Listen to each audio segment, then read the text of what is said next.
Donald Trump a vraiment compris ce que le monde pensait de lui lorsqu'il a assisté aux funérailles du pape François à Rome. Contrairement aux autres dignitaires habillés selon le code vestimentaire imposé, costume noir et cravate noire, Trump est arrivé en costume bleu, se faisant immédiatement remarquer. Et pas dans le bon sens. À ses côtés, on pouvait voir Emmanuel Macron, le président français, et Volodymyr Zelensky, le président ukrainien. Lors de leur rencontre, Macron a serré la main d'une seule personne et a ostensiblement évité Trump, refusant toute poignée de main avec lui. Un moment révélateur. Quand Trump est entré dans la basilique, la foule l'a complètement ignoré. Aucun applaudissement, aucune attention. À l'inverse, lorsque Zelensky est arrivé, il a reçu une ovation debout. La foule l'a acclamé chaleureusement.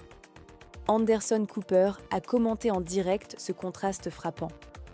Avant même d'arriver à Rome, Trump avait posté sur ses réseaux sociaux, vantant d'hypothétiques avancées vers un accord de paix entre la Russie et l'Ukraine. Propos qui, une fois encore, semblaient déconnectés de la réalité.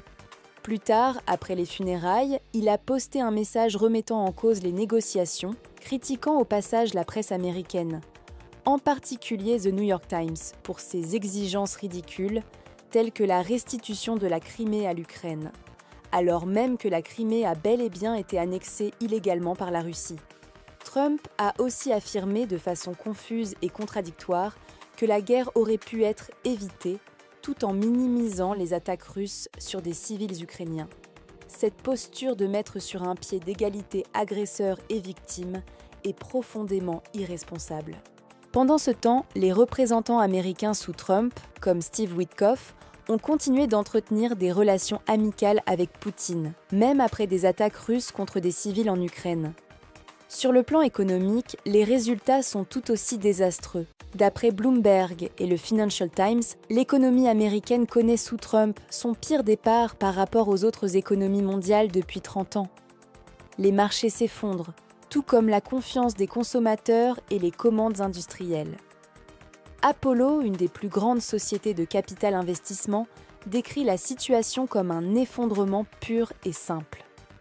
À l'international, Trump a continué à accumuler des maladresses, comme lorsqu'il a évoqué un absurde test de boules de bowling, pour justifier ses tensions commerciales avec le Japon. Une invention totalement fantaisiste que même les Japonais n'ont pas comprise. Bref, Trump s'est montré incapable de négocier efficacement sur la scène internationale, accumulant mensonges et coups de communication ratés. Son administration est aussi pointée du doigt pour avoir ciblé les médias et maltraité des migrants, y compris en expulsant des enfants américains et des mères allaitantes. Aujourd'hui, sa popularité est en chute libre, autour de 37% d'approbation sur l'économie, et il reste impopulaire sur presque tous les sujets. Beaucoup considèrent désormais sa présidence comme l'une des pires de l'histoire américaine,